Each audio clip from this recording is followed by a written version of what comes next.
What's going on, you guys? James here with some real news, and today, yes, we are talking about Cinemark and their reopening phases that they're going to go through, and they're going to open their doors, which is a good thing because I really want the movie theater experience to come back safely. But the key word there is safely, and I don't necessarily think Cinemark is going about this the right way. But before we talk all about that, guys, if you find yourself here at Real James for the first time and you do love movies and you like TV, we talk about that and more here at the channel. So go ahead and hit the big red button below if you haven't already, and tap on that bell so you stay up to date with breaking news just like this.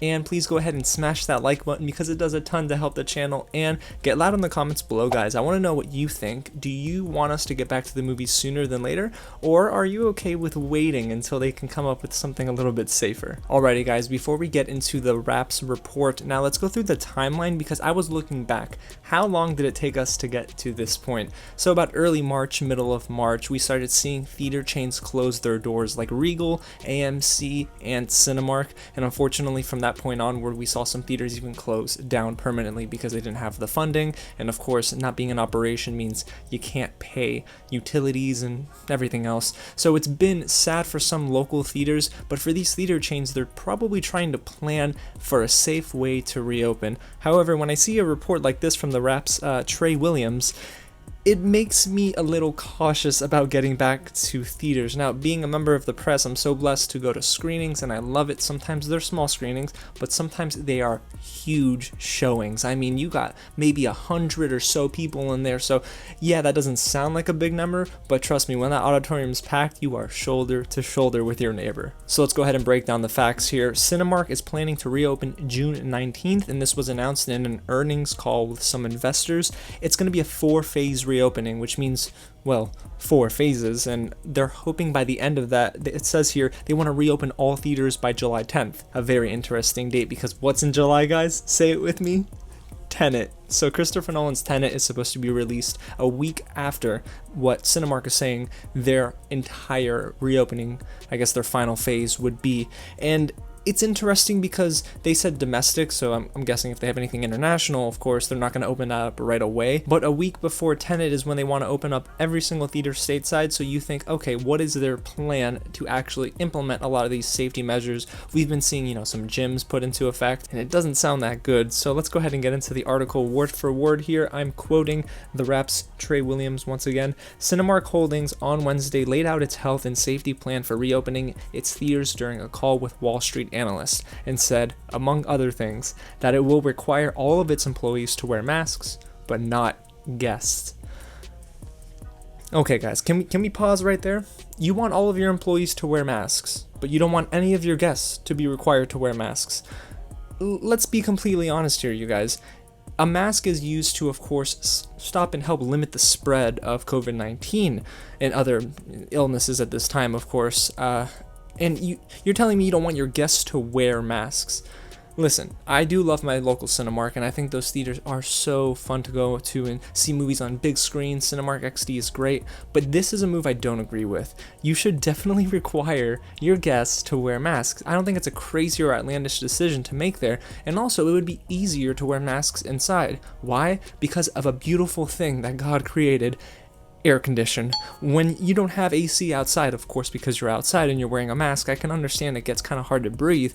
Of course, you should still wear your mask. But when you're inside and you're wearing a mask in a cold environment, I don't think you would really notice it all that much, especially when you have, hopefully, a good film to distract you. Now, of course, the person spilling all this information in the earnings call is Cinemark CEO Mark Zoradi. I think it's interesting that he brought up what they're calling seat buffering technology. So the first plan, I guess, that they threw out there was all employees wear masks, guests don't have to wear masks. And this seat buffering technology is where they go and buy tickets to a showing, and basically it's them trying to split up groups. So you're not necessarily sitting shoulder to shoulder, it's maybe every other seat. They didn't really lay it out there too clearly, but it's a start. Now, my thing is, I would hope that they will, of course, keep 6 feet distance in between patrons, because if you're not requiring them to wear masks, and it doesn't sound like Cinemark CEO's too concerned about the coronavirus spreading in a theater without masks, you have to be honest with yourself. You eat in a theater, you sneeze sometimes, or you cough, and I'll go out here and say it. Not everybody coughs and sneezes into their arm or in their shirt. So if I'm sitting in a theater and I hear somebody sneeze or cough, immediately I'm distracted, or I'm nervous that, oh my gosh, did they cough in my direction? Is it floating around? What happens if you have to get up to use the restroom and you're sitting in the middle of an aisle and someone on either side of you sneezes and coughs? Do you really want to walk through that? It's a ton of things that I'm thinking about now at home that I don't really want to think about at the theater, so they should probably help limit that, and it doesn't sound necessarily like this first phase of reopening for Cinemark has that solidified. Now, am I saying none of this will work? I'm not, but at the same time, I'm saying maybe they needed to sit down and kind of think about whether or not we should require guests to wear masks. They should, most definitely require them to do that. It's not a hard concept. I mean, you're in what you basically are calling a petri dish. I mean, you're in a movie theater with really only usually two exits, and if somebody coughs or sneezes, everyone in your immediate circle is probably going to be affected in a sense. So I don't necessarily know why they're not requiring guests to wear masks. That's my biggest thing.